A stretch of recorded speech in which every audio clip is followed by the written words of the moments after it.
Ini merekam pergeseran posisi. Yang ini Pak, ini apa namanya Pak? Antena GPS. Jadi kalau gunungnya mengembung, posisinya kan akan bergeserkan sini kan. Nanti dia terdeteksi, dia ada pergeseran posisi. Nanti dianalisis sama kantor Badung. Oh ini gunungnya mengembung, oh ini mengempis gitu. Oh, yang bergerak apa hanya Pak ini? Tanahnya, ya. Kayak balon. Kalau ditiup kan mengembung dia. Nah itu kayak gunung gitu. Gunung kalau ada magma naik, dia akan mengembung. Walaupun mungkin tidak sebesar yang kita bayangkan ya. Itu mungkin cuma berapa pergeserannya coba berapa senti gitu kan. Tapi kan tetap ada. Itu terbaca sama ini. Oh, ini kalau di sini kita nyebutnya namanya daerah apa ini? Maksud Pondok Motor untuk Ringin. Nah, ini tim apa namanya bagian pemantau atau pos pantau atau apa namanya? Stasiun namanya. Stasiun seismik dan GPS. Seismik. SWRG. Singkatan dari sumber ringin. Oh, oke. Jadi untuk merekam istilahnya pengembungan gunung, inflasi atau deflasi, sama merekam seismik kegempaannya, aktivitas kegempaannya, getarannya. Oke. Gunung Raung itu mananya pos pantai ini Pak? Pos pantai ini. Sana. Ala Baradaya ya? Pak Agung mungkin bisa dijelaskan ini ya, teman Badan Geologi hari ini turun ke pos untuk melakukan apa ini Pak? Turun dari pos maksudnya ke stasiun alat. Ini namanya stasiun sumber dingin. Ini ada sensor seismik sama GPS. Nah ini berapa hari ini sinyalnya mati, terpantau di pos. Jadi kita turun ke sini untuk ngecek alatnya, di apa penyebabnya dan berusaha kita perbaiki biar nyala lagi. Jadi belum diketahui Pak apa penyebab matinya sinyalnya? Ini masih kita cari nih. Penyebabnya apa? Apakah dari baterainya, apa regulatornya, atau mungkin dari radionya, sinyalnya ketutup pohon. Ini kita coba bersihin dandanya yang nutupi. Semoga terus bisa connect lagi sinyalnya, datanya. Untuk stasiun seismik sendiri ini untuk pemantauan Gunung Raung apa yang dilakukan di stasiun ini Pak? Ini seismik sama GPS. Seismik itu merekam data-data kegempaan dari Gunung Raung. Jadi kalau ada aktivitas vulkanik kayak magmanya naik itu biasanya menimbulkan getaran-getaran.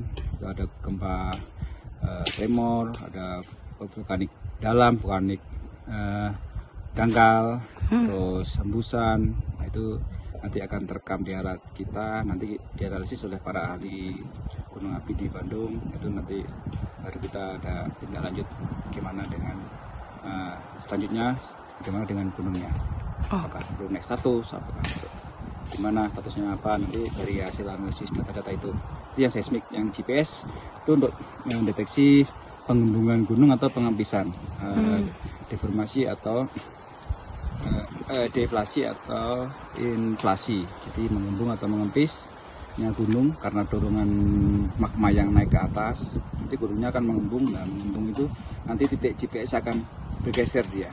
Nanti dari aplikasi akan terdeteksi, nanti dari para ahli gunung api di Bandung akan menganalisis juga dengan itu data-data itu.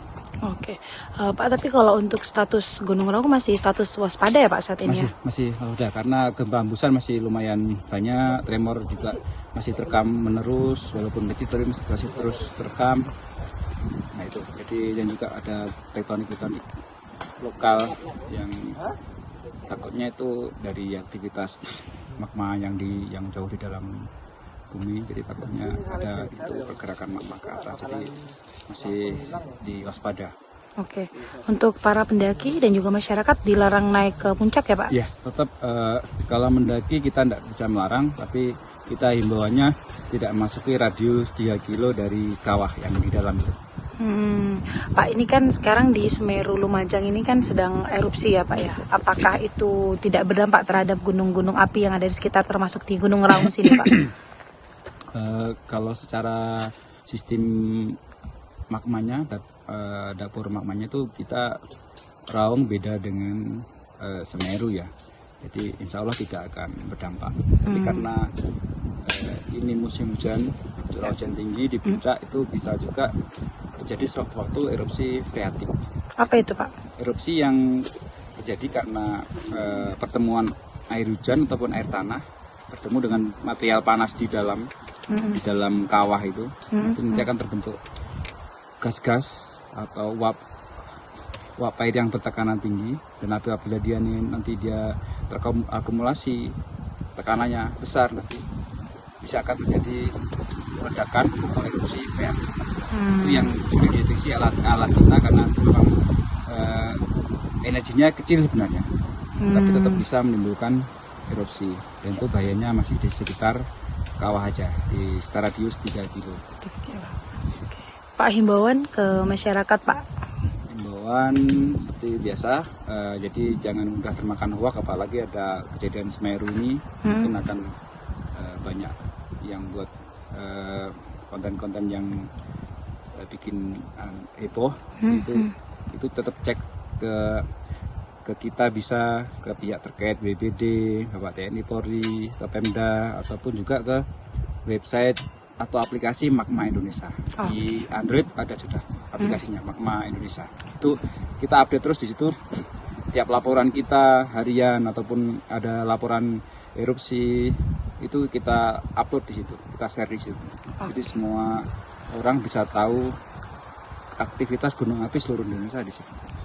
Download Tribun X sekarang, menghadirkan lokal menjadi Indonesia.